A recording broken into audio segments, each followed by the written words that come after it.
Hi అండి అందరికీ. కరాచీ బర్ఫీ అండి. కార్న్ఫ్లోర్ కప్పు తీసుకున్నానండి. 2 కప్పులు వాటర్ పోసి కలుపుకున్నాను. ఇప్పుడు పొయ్యి మీద కళాయి పెట్టుకొని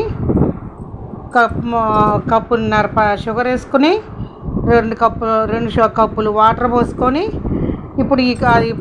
ఇప్పుడు పంచదార కరిగిన తర్వాత కలిపిన కార్న్ఫ్లోర్ పౌడర్ పోసుకున్నానండి. ఇప్పుడు రెడీ అండి. ఫుడ్ కలర్ వేసుకున్నానండి, 1 పావు టేబుల్ స్పూను. రెడీ అండి. ప్లేట్కి నెయ్యి అప్లై చేసుకుని లైక్ చేయండి, షేర్ చేయండి, సబ్స్క్రైబ్ చేయండి. ఇప్పుడు కట్ చేసుకుంటున్నానండి. డ్రై ఫ్రూట్స్ పీసెస్ వేసుకోవాలండి. పైన ఏమన్నా ఆప్షన్ అండి. ఇలాచీ పౌడర్ 1 స్పూను. డ్రై ఫ్రూట్స్ మన దగ్గర ఏముంటే అవి పీసెస్ కట్ చేసుకుని వేసేసుకోవచ్చండి. వేసుకోకపోయినా పర్లేదండి.